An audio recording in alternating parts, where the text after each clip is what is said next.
ಇಡೀ ದೇಶ ಒಂದು ಕಾನ್ಸೆಪ್ಟ್ನಲ್ಲಿ ಆಡಳಿತ ನಡೆಸ್ತಾ ಇರುವಂಥ ನರೇಂದ್ರ ಮೋದಿಯವರ ಒಂದು ಪರಿಕಲ್ಪನೆ ಒಂದು ದೇಶ ಒಂದು ಚುನಾವಣೆ, ಏಕಕಾಲದಲ್ಲಿ ಎಲ್ಲ ಚುನಾವಣೆಗಳು ನಡಿಬೇಕು ಅಂತ ಹೇಳುವಂಥ ಆ ಒಂದು ಹಿನ್ನೆಲೆಯಲ್ಲಿ ಇವತ್ತು ಆ ಪ್ರಕ್ರಿಯೆ ಪ್ರಾರಂಭ ಆಗಿದೆ. ನಮ್ಮ ರಾಷ್ಟ್ರಪತಿಯಾಗಿದ್ದಂಥ ರಾಮನಾಥ್ ಕೋವಿಂದರ ನೇತೃತ್ವದಲ್ಲಿ ಅವರು ಕೊಟ್ಟಂಥ ವರದಿ ಆಧಾರದಲ್ಲಿ ಒಂದು ಹೆಜ್ಜೆ ಮುಂದೆ ಹೋಗುವಂಥ ಕೆಲಸ ಕಾರ್ಯಗಳನ್ನು ಮಾಡಿದೆ. ಇದರ ಒಂದು ಭಾಗ ಅವೇರ್ನೆಸ್ ಕ್ರಿಯೇಷನ್. ಇಡೀ ದೇಶದ ಎಲ್ಲ ಮತದಾರರಲ್ಲಿ ಒಂದು ಅವೇರ್ನೆಸ್ ಕ್ರಿಯೇಷನ್ ಮಾಡಬೇಕು ಅಂತ ಹೇಳುವಂಥದ್ದು. ಅದಕ್ಕಾಗಿ ನಮ್ಮ ಪಾರ್ಟಿ ಎಲ್ಲರನ್ನು ಕರೆದು ಎಲ್ರಿಗೂ ತರಬೇತಿ ಕೊಟ್ಟು ಬೇರೆ ಬೇರೆ ಕೆಳಗಿನ ಹಂತದವರೆಗೆ ಯಾಕೆ ಇದಾಗಬೇಕು, ಇದರ ಅವಶ್ಯಕತೆ ಏನು, ಇವತ್ತಿನ ರಾಜಕೀಯ ಆ ವ್ಯವಸ್ಥೆಗಳಲ್ಲಿ ಇದೊಂದು ಹೊಸ ಹೆಜ್ಜೆ ಹೇಗೆ ಅಂತ ಹೇಳುವಂಥದ್ದನ್ನೆಲ್ಲವನ್ನು ನೋಡುವಂಥ ಕೆಲಸ ಕಾರ್ಯಗಳನ್ನು ನಮಗೆಲ್ಲ ಚೆನ್ನಾಗಿ ಗೊತ್ತಿದೆ. ಚುನಾವಣೆ, ಈ ಫ್ರಾಗ್ಮೆಂಟೆಡ್ ಚುನಾವಣೆಯಿಂದಾಗಿ ಇಡೀ ದೇಶದ ಆ ಒಂದು ನಮ್ಮ ಡೆವಲಪ್ಮೆಂಟ್ ಅಂತ ಹೇಳುವಂಥ ಶಬ್ದ ಅರ್ಥ ಕಳ್ಕೊಂಡಿದೆ. ಕೋಡ್ ಆಫ್ ಕಾಂಡಕ್ಟ್ಗಳು ಬರೋದು, ಮತ್ತೊಂದಾಗೋದು, ಎಕ್ಸ್ಪೆಂಡಿಚರ್, ವಿಪರೀತವಾದಂಥ ಎಕ್ಸ್ಪೆಂಡಿಚರ್. ಒಂದು ರಾಜ್ಯದಲ್ಲಿ 2-3 ಹಂತದ ಚುನಾವಣೆ, ಲೋಕಲ್ ಬಾಡೀಸು, MLA, ನಿಮ್ಮ MP ಚುನಾವಣೆಗಳೆಲ್ಲ ಆದರೆ ಅಧಿಕಾರಿಗಳೆಲ್ಲ ಬೀದಿಯಲ್ಲೇ ಇರಬೇಕಾ, ಕಚೇರಿಯಲ್ಲಿ ಇರಲಿಕ್ಕೆ ಆಗದಂಥ ಪರಿಸ್ಥಿತಿ.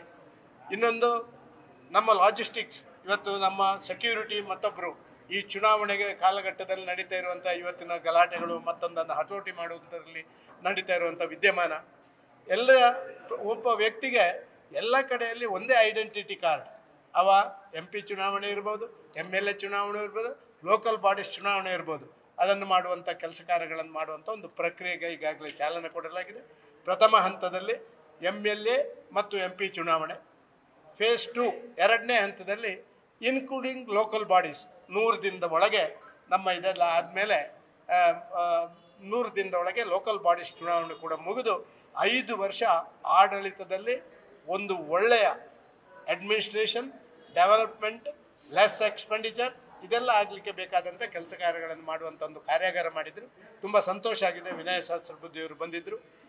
ಇವತ್ತಿನ ಈ ಒಂದು ಕಾರ್ಯಾಗಾರ ಇಡೀ ರಾಜ್ಯದ ಎಲ್ಲ ಜನರಿಗೂ ಕೂಡ ಇದನ್ನು ಮುಟ್ಟಿಸುವಂಥ ಕೆಲಸ ಕಾರ್ಯಗಳನ್ನು ನಾವು ಮಾಡ್ತೀವಿ. ನಿನ್ನೆ ಒಂದು ಶಿವಮೊಗ್ಗ ಮತ್ತು ಎರಡು ಕಡೆ CT ಪರೀಕ್ಷೆ ಬರೆಯುವಂಥ ಸಂದರ್ಭದಲ್ಲಿ ಜನಿವಾನವನ್ನು ಕಳಿಸಿ ಪರೀಕ್ಷೆ ಬರೆಸಿದ್ದಾರೆ. ಅಂದರೆ ಈ ಹಿಂದೆ ಒಂದಷ್ಟು ಇತ್ತು, ಓಲೆ ತಕ್ಷಣ ವಾಚ್ ತಕ್ಷಣ, ಅಂದರೆ ಜನಿವಾರ ತಕ್ಷಣದ ಅವಶ್ಯಕತೆ ಇಲ್ಲ. ನೋಡಿ, ಇದು ನಮ್ಮ ರಾಜ್ಯದ ಆಡಳಿತದ ವ್ಯವಸ್ಥೆಯ ಮನೋಭಾವನೆಯನ್ನು ಒಂದು ಏನಾಗುತ್ತೆ ಅಂತ ಹೇಳಿದರೆ, ಇವತ್ತಿನ ಇವರು ಕೇವಲ ಯಾವುದೋ ಒಂದು ರೀತಿಯಲ್ಲಿ ಎಲ್ಲ ವಿಚಾರಗಳನ್ನು ಡೈವರ್ಟ್ ಮಾಡಬೇಕು ಅಂತ ಹೇಳುವಂಥದ್ದು. ಈಗಾಗಲೇ ಜಾತಿ ಗಣತಿಯ ಆ ವಿಚಾರ ಈಗಾಗಲೇ ಇಡೀ ರಾಜ್ಯದಲ್ಲಿ ಬೆಂಕಿ ಹತ್ತಿಕೊಂಡಿದೆ.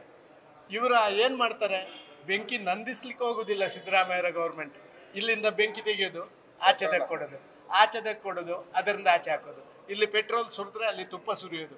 ಈ ರೀತಿ ಬೆಂಕಿ ಹಚ್ಚುವಂಥದ್ದು, ರಾಜ್ಯದಾದ್ಯಂತ ಬೆಂಕಿ ಹಚ್ಚಿ ಇವರ ಕುರ್ಚಿಯನ್ನು ಭದ್ರಪಡಿಸಬೇಕು ಅಂತ ಹೇಳುವಂಥ ಒಂದು ಪ್ರಯತ್ನ ಮಾಡೋದರ ಒಂದು ಭಾಗ ಇದು. ಇದು ಅಕ್ಷಮ್ಯ ಅಪರಾಧ. ಈ ಅಧಿಕಾರಿಗಳ ಮೇಲೆ ಅಧಿಕಾರಿಗಳ ಮೇಲೆ ನಾವು ಕಾನೂನು ಪ್ರಕಾರ ಕ್ರಮ ಕೈಗೊಳ್ಳಬೇಕು. ಇಲ್ಲ ಇದ್ದರೆ ಮುಖ್ಯಮಂತ್ರಿಗಳಿಗೆ ಕ್ಷಮೆಯಾಚನೆ ಮಾಡಬೇಕು. ಇದನ್ನು ಸುಮ್ಮನೆ ಬಾಯಿಗೆ ಬಂದಾಗೆ ಮಾತಾಡಿಕೊಂಡು ಮನುಸಂಸ್ಕೃತಿ ಮತ್ತೊಂದು ಸಂಸ್ಕೃತಿ ಅಂತ ಹೇಳಿ ಸಮಾಜದಲ್ಲಿ ಒಡೆದಾಳುವ ನೀತಿ ಉಂಟಲ್ಲ, ಇದು ಇವರಿಗೆ ತಿರುಗುಬಾಣ ಆಗುತ್ತೆ. ಮಂಗಳೂರಿನಲ್ಲಿ ಒಂದು ಈ ವಕ್ಫ್ ವಿಚಾರಕ್ಕೆ ಸಂಬಂಧಪಟ್ಟಂತೆ ಪ್ರತಿಭಟನೆ ಆಗ್ತಾ ಇದೆ.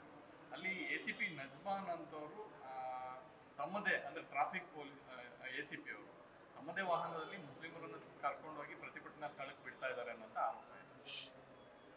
ನೋಡಿ, ಇದನ್ನೆಲ್ಲ ಪರೋಕ್ಷವಾಗಿ ಬೆಂಬಲ ಮಾಡುವುದೇ ಸರ್ಕಾರ.